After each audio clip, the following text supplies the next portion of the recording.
May മാസം 27-ാം തീയതി നടന്ന സംഭവത്തിൽ 300ഓളം പേർക്കെതിരെയാണ് എഫ്ഐആർ.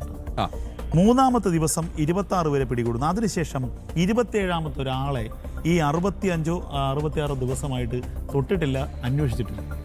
ഈ പറയുന്ന ചെറുപ്പക്കാർ 26 ചെറുപ്പക്കാർ, അതിൽ IP ബിനു അടക്കം, ആറ്റുകാൽ ഉണ്ണിയടക്കം നിരവധി CPM-ന്റെ ഗുണ്ടകളുണ്ട് എന്നുള്ള യാഥാർത്ഥ്യം. എന്നാൽ ഇതിൽ പകുതിയിലധികം പേർ സാധാരണക്കാർ ചെറുപ്പക്കാരാണ്. ഇതുവരെ ഒരു ക്രിമിനൽ കേസിൽ പ്രതികളല്ലാത്ത, ഏതെങ്കിലും തരത്തിലൊരു ക്രിമിനൽ ബാക്ക്ഗ്രൗണ്ട് ഇല്ലാത്ത ആളുകൾ. അവരിങ്ങനെ ഒരു ചോരത്തിളപ്പിൻ്റെ പേരിൽ അവർ വിളിച്ചു വരുത്തുകയാണ്.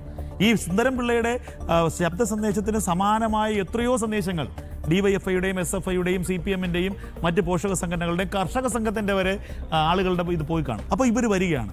ആ വന്ന് ഇതിനിടയിൽ പെട്ടുപോകുന്നു.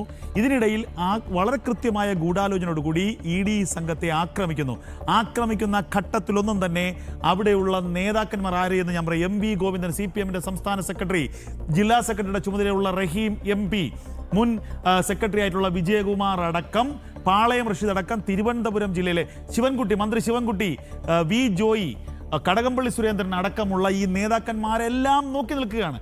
ഇവരുടെ പ്രകോപനപരമായ പ്രസംഗമാണ് ഈ പറയുന്ന സമരത്തെ ഒരു അക്രമത്തിലേക്ക് നയിച്ചത് എന്ന് ED വ്യക്തമാക്കിയിട്ടുണ്ട്. അതിനുള്ള തെളിവുകൾ കൊടുത്തിട്ടുണ്ട്. ഇവർ അത്രത്തോളം പ്രകോപനപരമായിട്ടാണ് പ്രസംഗിച്ചത്.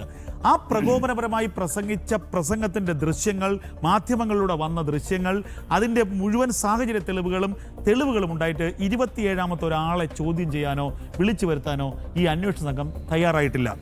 അതിൽ ഈ ചെറുപ്പക്കാരെ പിടികൂടിയത് അതിസാഹസ്യമായൊന്നുമല്ല. ഇവർ പോകുന്ന വഴിക്ക് ഇവരെ വിളിച്ചിറക്കി അറസ്റ്റ് ചെയ്ത് കൊണ്ടുപോവുകയായിരുന്നു. ഇവർക്കെതിരെ ചുമത്തിയ കുറ്റങ്ങൾ പലപ്പോഴും അട്ടിമറിക്കപ്പെട്ടു എന്ന് ED തന്നെ പറഞ്ഞു. കഴിഞ്ഞ ദിവസം ED ഹൈക്കോടതിയിൽ ഇവരെ ജാമ്യാപേക്ഷ എതിർത്ത് പറഞ്ഞത് വധശ്രമം നിലനിൽക്കും. എന്നാൽ കോടതി പറഞ്ഞ വധശ്രമം നിലനിൽക്കില്ല. കാരണം പോലീസിൻ്റെ റിപ്പോർട്ട് അങ്ങനെയാണ്. അപ്പോൾ ഇതിനകത്ത് ഞാൻ മനസ്സിലാക്കുന്നത് 3 ദിവസം കഴിഞ്ഞപ്പോൾ ഇതിലെ ഉന്നതരിലേക്ക് അന്വേഷണം എത്തുമെന്ന് മനസ്സിലായപ്പോൾ ഇടത് വലത് ഇന്ത്യ മുന്നണി ഒന്നായി. രമേശ് ചെന്നിത്തലയുടെ കാല് പിടിക്കേണ്ടി വന്നു പിണറായി വിജയൻ അല്ലെങ്കിൽ CPM-ന്റെ സംസ്ഥാന സെക്രട്ടറിക്ക്. ഇനി ഞങ്ങളെ തുടരുത്, കാരണം ഈ ആക്രമണം ഞങ്ങൾ നിങ്ങൾക്ക് വേണ്ടി കൂടി ചെയ്തതാണ്. കാരണം ഇത് കേന്ദ്രത്തിനെതിരെയുള്ള ആക്രമണമാണ്, ED-ക്കെതിരെയുള്ള ആക്രമണം. അതുകൊണ്ട് ദയവ് ചെയ്ത് ഞങ്ങളെ ഇനി ഉപദ്രവിക്കരുത്. അവിടെ തീർന്നു ED ആക്രമണ കേസിലെ അന്വേഷണം. ഞാൻ ചോദിക്കട്ടെ, എന്ത് ധാർമ്മികതയാണോ, എന്ത് നാണം കെട്ടിരിക്കുന്നു കേരള പോലീസ്. അർജുൻ ആയങ്കി എന്ന ഒരു CPM-ന്റെ ഗുണ്ട സൈബർ ഇടങ്ങളിലൂടെ കേരളത്തിലെ ആഭ്യന്തരമന്ത്രിയെ വെല്ലുവിളിക്കുകയാണ്. ധൈര്യമുണ്ടെങ്കിൽ വന്ന് പിടിക്കടാന്ന്. ഇപ്പോൾ ഏറ്റവും ഒടുവിലായി ഞാൻ തൃശ്ശൂരിൽ മൈതാനത്തുണ്ട്, ഞാൻ വടക്കുന്നാഥ ക്ഷേത്രത്തിൻ്റെ മൈതാനത്തിലിരിക്കുന്നു. ധൈര്യമുണ്ടെങ്കിൽ കേരള പോലീസെ എന്നെ പിടിക്ക്. കേരള പോലീസ് എത്തിയപ്പോൾ ആട് പോയിട്ട് പൂട പോലും ഇല്ല അവിടെ. അർജുനായെങ്കിൽ രക്ഷപ്പെട്ടു.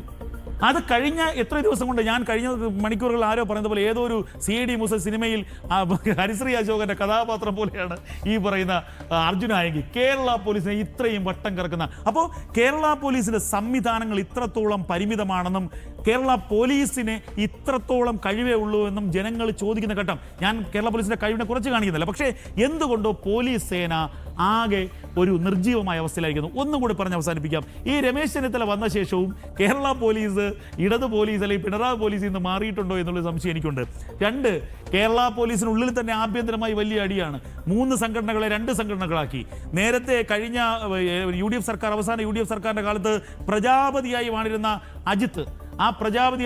അജിത്ത് ചില ഗ്രൂപ്പ് വഴക്കുകളുടെ പേരിൽ ഒന്നുമല്ലാതായി പോകുമെന്ന് കരുതിയെടുത്ത് അജിത്ത് വീണ്ടും സർവ്വപ്രതാപിയായി തിരിച്ചു വരുന്നതിന് രമേശ് ചെന്നിത്തല കാരണക്കാരനായി. അതിനുവേണ്ടി പുതിയ നിയമം ഉണ്ടാക്കി. ഒടുവിൽ കോടതി അതിനെടുത്ത് ദൂരെ എറിഞ്ഞു, പോയി പണി നോക്കാൻ പറഞ്ഞു. അങ്ങനെ കേരള പോലീസിൽ ഓഫീസർമാർ തമ്മിൽ, സാധാരണക്കാരായ പോലീസുകാർ തമ്മിൽ, CI റാങ്കിലുള്ളവർ തമ്മിൽ, SI റാങ്കിലുള്ളവർ തമ്മിലടിയാണ്. CI-മാരായിരുന്നു സ്റ്റേഷൻ ഹൗസ് ഓഫീസർമാർ. ഒരു പ്രത്യേക നിയമത്തിലൂടെ അതെടുത്തു മാറ്റി വീണ്ടും SI-മാർക്ക് പദവി നൽകി. ഈ മുക്കിനുള്ള സ്റ്റേഷനുകളിലിരിക്കുന്ന CI ഇവിടെ പോകും. CI-ക്ക് 4 സ്റ്റേഷൻ്റെ ഒരു ചാർജ് കൊടുക്കണം. ബാക്കി CI-മാർ എന്ത് ചെയ്യും? ഒന്നുകിൽ SI-മാരാവണം, അവരെ പ്രൊമോട്ട് ചെയ്യണം, അല്ലെങ്കിൽ വേറെ വല്ല പാറാവ് ഡ്യൂട്ടിക്ക് പോകണം. ഇത്തരത്തിലുള്ള വലിയ സാങ്കേതിക പ്രതിസന്ധികളും പ്രശ്നങ്ങളും നിൽക്കുകയാണ്.